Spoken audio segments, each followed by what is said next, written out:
Mr. Crane for 5 minutes. Thank you, Mr. Chairman. I want to thank the panelists for coming today. I know you guys came here to testify about maritime activities in U.S. waters.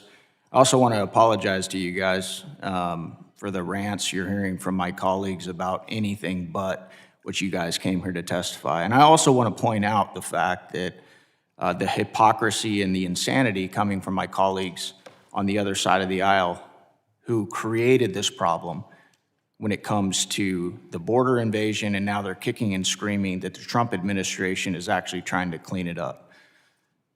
So now back to what we're here to talk about. Rear Admiral Chamey, last year the U.S. Coast Guard intercepted a Narco submarine in the Caribbean Sea, seizing over 1,200 pounds of cocaine valued at more than $54 million.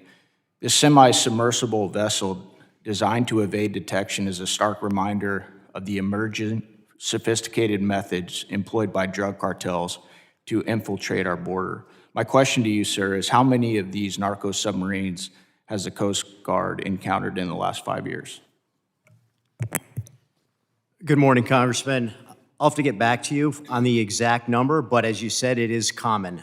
The cartels, the transnational criminal organizations, they get more sophisticated in the ways that they will try to smuggle drugs, so they use a variety of vessels. And one of those, as you said, is to use a submarine. Are they buying these submarines from other foreign states? Are they making them on their own? Do you have any intelligence on that? They typically build them themselves on land and then push them into the water. Okay. Admiral, have you seen the cartels utilizing drones, either subsurface or aerial drones out at sea? I have not seen them myself, but we are aware that the transnational criminal organizations do operate drones, and it also presents a threat to our crews at the land border. Admiral, what new technologies, unmanned underwater vehicles, sonar nets, or satellite tracking are being deployed to detect these types of narco submarines before they make it to our shores?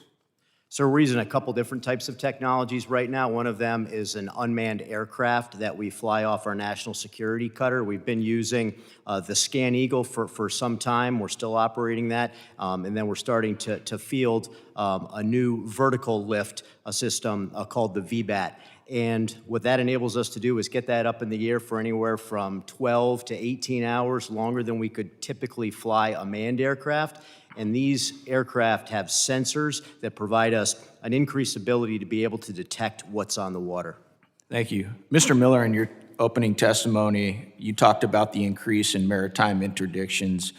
Do you believe what you're seeing with the increase in maritime interdiction is due to the adaptation of smuggling routes by the cartels to circumvent the work that this administration has done to secure our southern border? Thank you, Congressman. Yes, I do. We've certainly seen that in the Southern California AOR, where we've seen the biggest surge in maritime migrant smuggling activity, and we suspect that's primarily due to the difficulty to be smuggled across the land border. Okay, thank you. My next question is for the gentleman in uniform today. Have your organizations removed all DEI from training? I'll start with you, Admiral. Yes, sir, we are in full compliance with the President's executive orders. Mr. Miller? Yes, to my knowledge, Congressman. Is anyone in your organization that you're aware of in violation of President Trump's executive order on eliminating DEI? Not that I'm aware of, Congressman. Thank you. Ms. McLeod, I want to go to you real quick. Your recent GAO report released on May 14th highlighted the Coast Guard's loss of more enlisted service members than it recruited from fiscal years 2019 to 2023, leading to a shortfall of approximately 2,600 enlisted personnel in fiscal year 2024.